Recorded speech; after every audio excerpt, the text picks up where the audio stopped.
Well, let's welcome back to another episode of 217 South Mills. Brought to you by Cabin Coffee Altoona, located at 2922 Meadowlark Lane in Altoona, Wisconsin. We also want to recognize and introduce our newest sponsor, Pizza Del Rey, located at 911 North Hastings Way.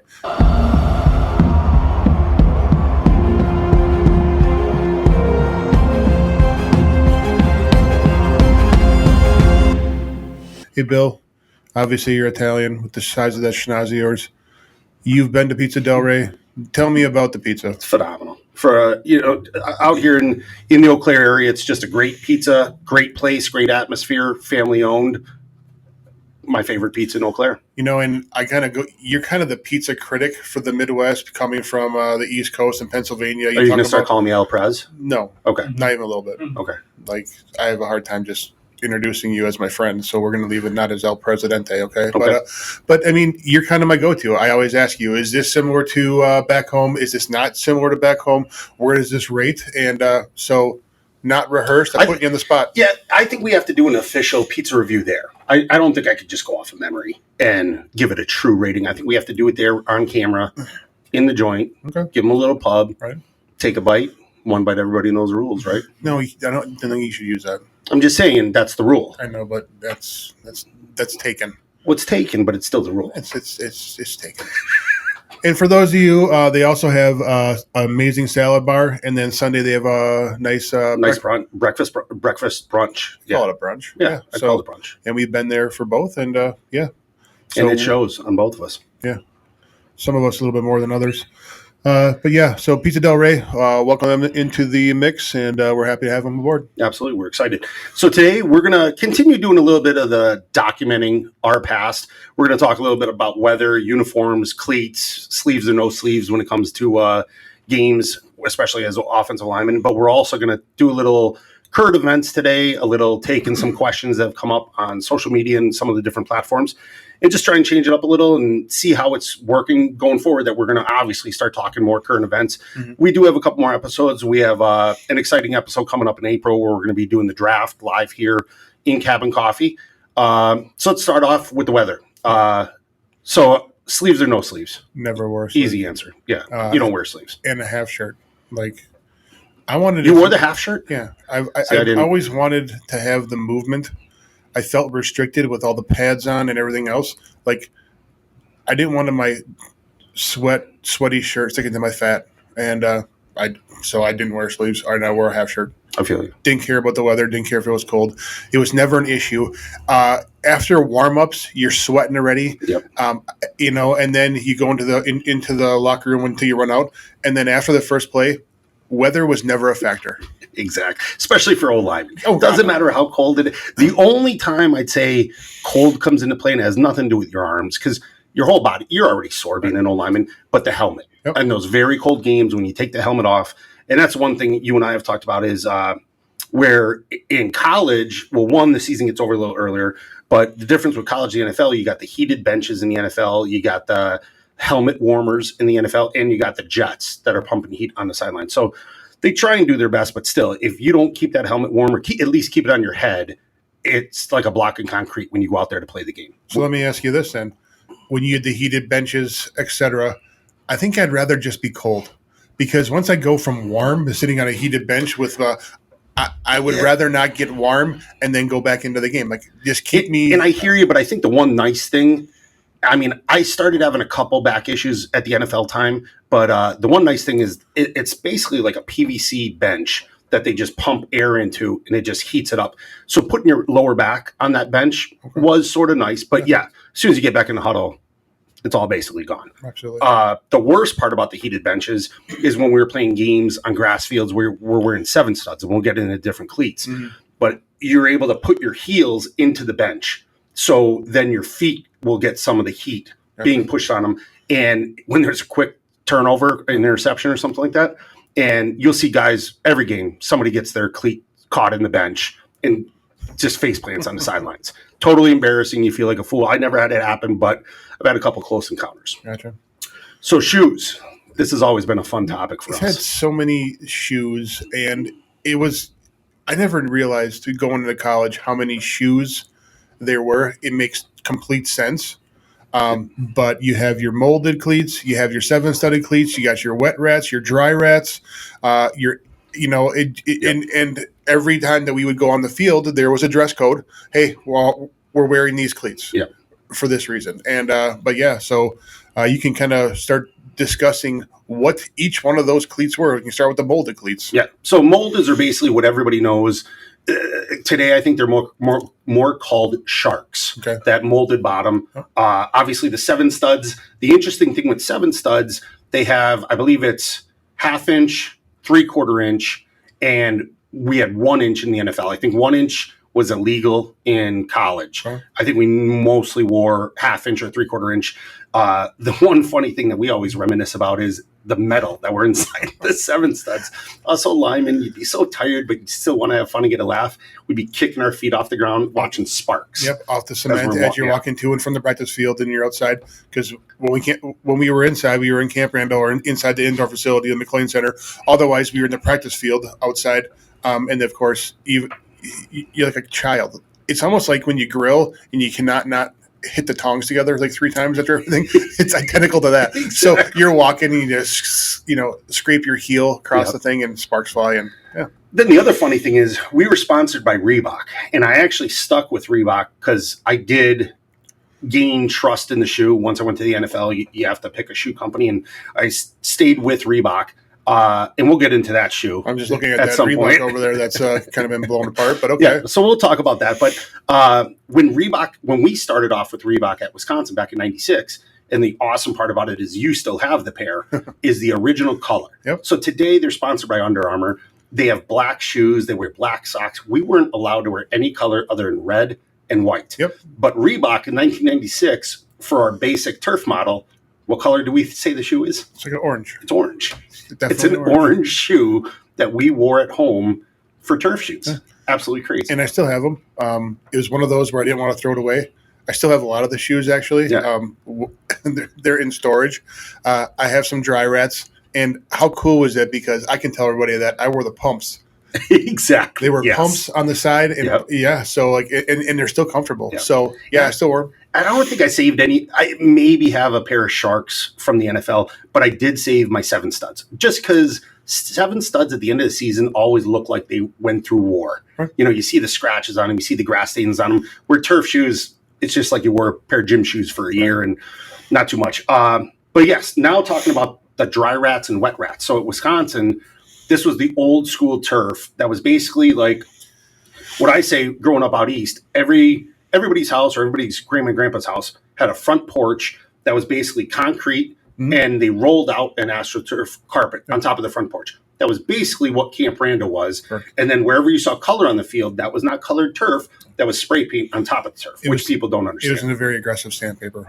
Very aggressive. Like, so the turf itself was sandpaper, and then the painted parts like the W and the end zones, and like we trip over it. It was raised that much because layer and layer of paint just over the years started raising it. You'd get a toe pick and go down. Absolutely. We used to say you got shot by a sniper if somebody went down during practice. And if you recall, us not wearing sleeves had your wrist taped and your gloves on and your gloves taped on, but nothing on your arms. So when you fell, you lost hide. You left a little hide on the field. And it wasn't just like a little bit. Like you're going down a couple layers every time you fall. And those wounds, those never healed. No. Like they oozed all game. You go home or you go shower and they're still oozing. You try to cover them up with a pre-wrap or something because it's a pussy mess, a weeping wound. And then you put on your dress shirt, which generally I wear white. Yep. And then those things your shirt sleeves would stick to your wounds. Exactly. And like, I pride myself in being tough. Yep. Freaking hurt every time. Yep. And the best advice we got from trainers were, I remember I ripped from the tape mark down to my elbow off my forearm. They bandaged it up. Obviously, we're in the Metrodome in Minnesota. We fly back, and I looked at our trainer, and I'm like, it's stuck. Like the Band-Aid stuck to my shirt. The shirt's stuck to – everything's just stuck together. I go, what do I do? Because I don't want to rip more skin off.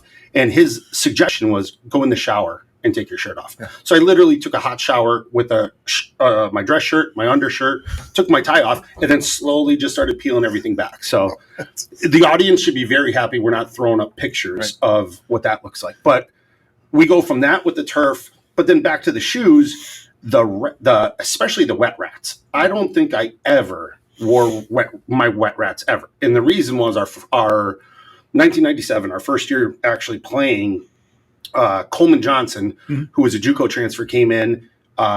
It rained one day. I think it was that spring ball practice? Yep, I think it was spring ball. It downpoured, and they suggested wet rats. And right as we were going out to practice, the sun came out, dried everything up. Luckily, I put on dry rats that day, which are a little bit more aggressive than the turf shoes for everybody to know, but nowhere near as aggressive as the wet rats. And Coleman had wet rats on, and he was pulling or something, and probably the first series of practice blows out his knee. Yep. And that's when Casey Robach stepped up, became the starting center, and the rest was history for Casey. Ended up playing 10 years in the NFL after that. But and I think that just put fear in us that we don't want to wear those shoes because it sticks. Right. And I think mine are in such good condition still because I didn't wear them, honestly. But so I would disregard the you need to wear or this is the attire, and I didn't wear them. Yeah. So Cabin Coffee Altoona, located at 2922 Meadowlark Lane, Altoona, Wisconsin. Hey folks, we offer a drink of the month every month. This month is the Mint Sensation. Features our white coffee and green mint syrup. It's great flavor, not a lot of sugar, more caffeine. Stop on by Cabin Coffee.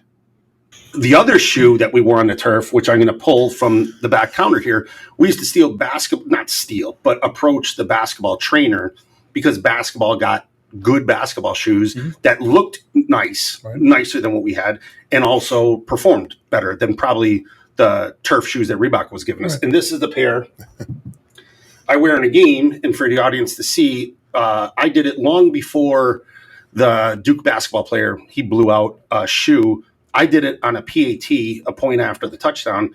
I put my foot down to brace, and my foot went right through the side of the shoe, as anybody could see here, a big hole in the side of the shoe. And my O-line coach, or our O-line coach, when we get to the sidelines, yells at me that I gave up pressure on the extra point. And he goes, "What are you doing?" He's screaming, Coach Hubes, as we all talk about. He's screaming about it. And I go, "Look, I had my ankle spatted. So the shoe is still attached to my ankle, but my foot, like I walked back from the field house end zone back to the O-line bench with one shoe on and one sock on the turf the whole walk back." And I think these were 13s. I think I put on a size 12 on my right foot to go back in the game. Then at halftime, I think I grabbed a pair of 13s out of somebody's locker that wasn't wearing them. I think I know whose shoes you were actually wearing, because 54, Dave Costa. Dave Costa. That's Dave. So Dave, that's your shoe that busted out. Yeah. And I ended up grabbing another pair. And didn't Dave have that was a senior year then? Yeah, that would have been senior year. And would that have been when Dave broke his ankle? So I don't think it was that game, but yeah. So and we have talked about doing an injury podcast, but yeah, that was a tough day. And Dave went down on the turf and I think broke his ankle in like 9 places. And I remember it was Northwestern, because that was the game that I actually first broke my nose, the most severe, where I basically had a hole the size of a nickel on my nose. And I remember we lost in, I think, triple overtime. Dave, we know, is done for the year. At that time, we don't know if he could ever play football again, but we know he's done at Wisconsin. And I'm crying on Mrs. Costa's shoulder, getting blood all over her from my nose, crying about Dave and how bad I feel. So, yeah, we had a ton of exciting times, good memories.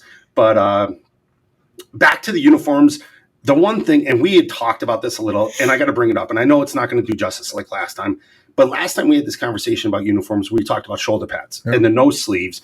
So linemen wear nose sleeves, obviously, because it's just who we are. And if you do wear sleeves, you are looked down upon.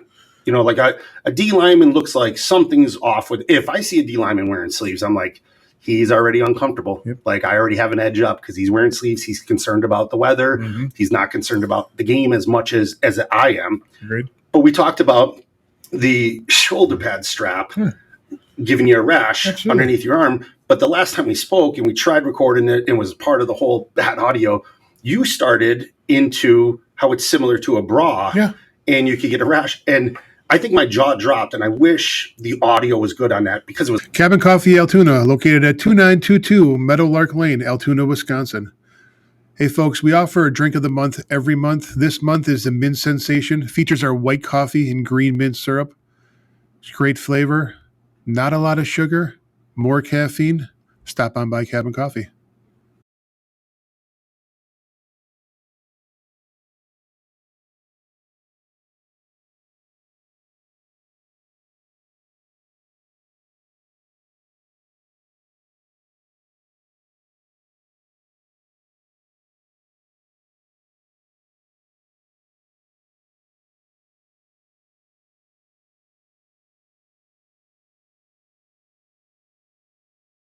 Game, took it off. I don't have to wear it 24 hours a freaking day and take it off when I go to hear bed. you. I'm just saying. You know? I think if we're ever doing something like that, that's going to be a paid subscription where people are going to have to pay more to see that. We can't just do that for just for viewers' good time.